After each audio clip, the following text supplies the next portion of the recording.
Dear students,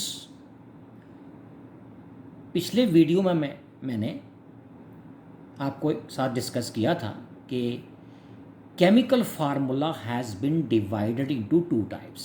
chemical formula की दो types होती हैं, एक एम्पिरिकल फार्मूला और दूसरा है मॉलिक्यूलर फार्मूला। तो इन दोनों को हम समझने की कोशिश करेंगे। अब सबसे पहले एम्पिरिकल फार्मूला क्या है? It is the formula of a compound which gives the simplest whole number ratio of the atoms of various elements present in one molecule of the compound।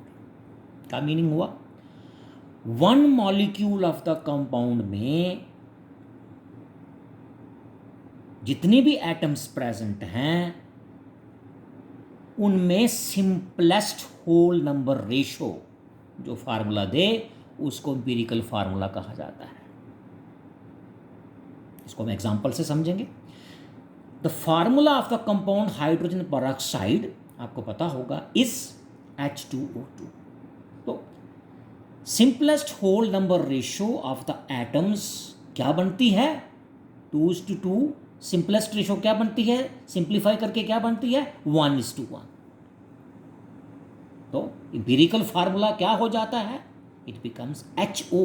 1:1 means HO, H1O1। Similarly formula of glucose is C6H12O6। Glucose का ये formula है। तो simplest whole number ratio, इस ratio को simplify करने के बाद क्या बनता है? 1:2:1। It can B simplified. तो सिंप्लीफाई करने के बाद सिंपलेस्ट होल रेशो जो बनती है 1:2:1। तो इसका मतलब ग्लूकोज का empirical formula is CH2O। C 1 atom of carbon, H 2 atoms और 1 ऑक्सीजन एटम। CH2O ग्लूकोज का empirical formula हो गया।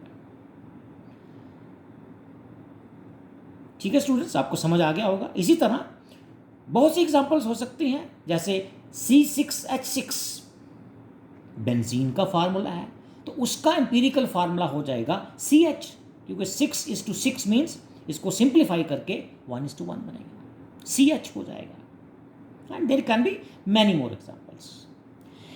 उसके बाद मॉलिक्यूलर फार्मूला हम डिस्कस करेंगे।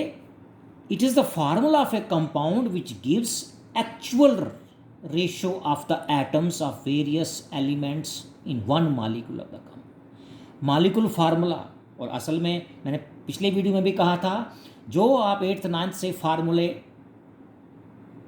पढ़ रहे हैं, जितने भी फार्मूले आपको आते हैं अभी तक, they are all molecular formulas. तो मॉलिक्यूलर फार्मूला क्या है? जो one molecule of the compound में क्या दे?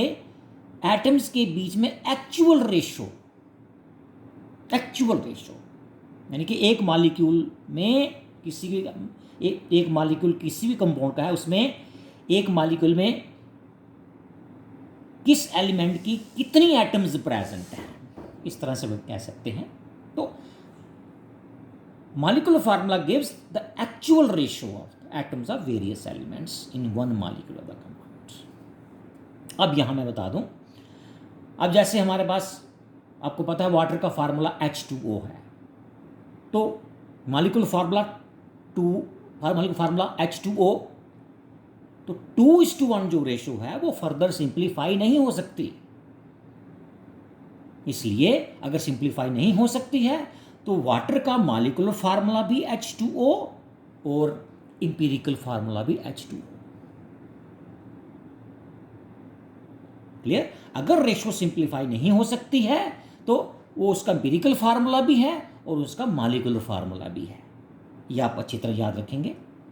तो कहने का मतलब है, in writing the molecular formula को लिखने के लिए no common factor is removed. तो इस तरीके से हम कह सकते हैं, मैथमेटिकली हम कह सकते हैं, मॉलिक्यूलर फार्मूला को लिखना है, no common factor is removed, और क्या किया जाता है? Actual ratio of the atoms is considered. जो one molecule of the compound में एक्चुअल रेशियो है एटम्स की, उसी को कंसीडर किया जाता है। जैसे molecular formula of hydrogen peroxide is H2O2, benzene C6H6, glucose C6H12O6।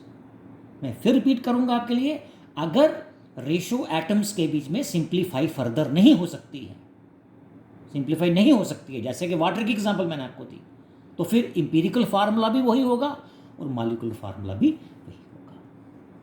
तो इसके बाद स्टूडेंट्स हम चलेंगे कि इंपीरिकल और मॉलिक्यूलर फार्मूला में रिलेशन क्या है। तो सबसे पहले मॉलिक्यूलर फार्मूला इंपीरिकल फार्मूला का होल नंबर मल्टीपल है। होल नंबर मल्टीपल तो आप मैथमेटिक्स में जानते होंगे। मॉलिक्यूलर फार्मूला इंपीरिकल फार्मूला का होल नंबर मल्टीपल है। मैथमेटिकली इसको कैसे लिखा जाता है? Molecular formula is equal to n into empirical formula, n into empirical formula, where n क्या है? इट इज एन इंटीजर, ये नंबर है, इंटीजर है। It can be 1, it can B 2, it can be 3 and so on.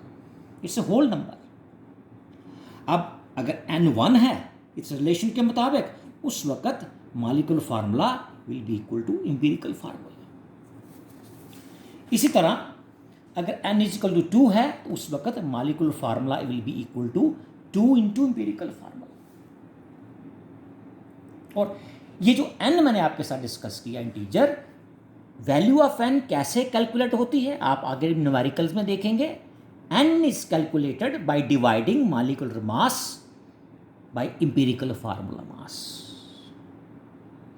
अब जो आपको numericals आगे मैं समझाऊंगा इंपीरिकल फार्मूला मॉलिक्यूलर फार्मूला के, जनरली मॉलिक्यूलर मास उसमें गिवन होता है। इंपीरिकल फार्मूला आपको कैलकुलेट करना होता है।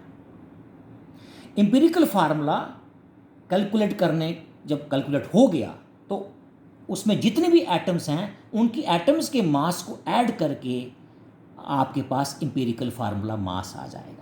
अब जैसे CH2O मैंने पीछे डिस्कस किया, CH2O ग्लूकोज का इंपीरिकल फार्मूला है। तो अगर उसमें CH2O में आप सभी एटम्स के मास को ऐड करेंगे तो वो 30 आएगा।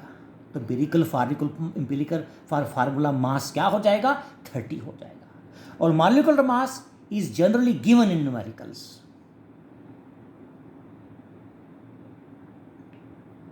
ठीक है स्टूडेंट्स। अब मैं यहां आपको बताऊंगा compounds are known only by their molecular formula. मैंने पिछले वीडियो में भी कहा था, आज तक जो मॉलिक्यूलर कंपाउंड्स जो आप डिस्कस करते आ रहे हैं, they are known only by their molecular formula. Compounds जाने जाते हैं सिर्फ मॉलिक्यूलर फार्मूला के द्वारा and not by the empirical formula. Empirical formula has only theoretical importance. इसकी सिर्फ थियोरेटिकल इंपॉर्टेंस है, ये प्रैक्टिकली हमारे यूज़ में नहीं आते हैं। सिर्फ मॉलिक्यूलर फार्मूला ही प्रैक्टिकली हम यूज़ करते हैं। लेकिन मॉलिक्यूलर फार्मूला कैलकुलेशन के लिए, जो आपको मैं अगले वीडियो में बताऊंगा, मॉलिक्यूलर फार्मूला कैलकुलेशन के लिए इंपीरिकल फार्मूला कैलकुलेट करना ज़रूरी हो जाता है। तो उस इंपीरिकल फार्मूला की कैलकुलेशन के लिए मैं आपको अगले वीडियो में बताऊंगा कि इंपीरिकल फार्मूला कैलकुलेट करने के लिए क्या स्टेप्स हैं और उसको लेकर फिर मॉलिक्यूलर फार्मूला कैसे कैलकुलेट होता है। तो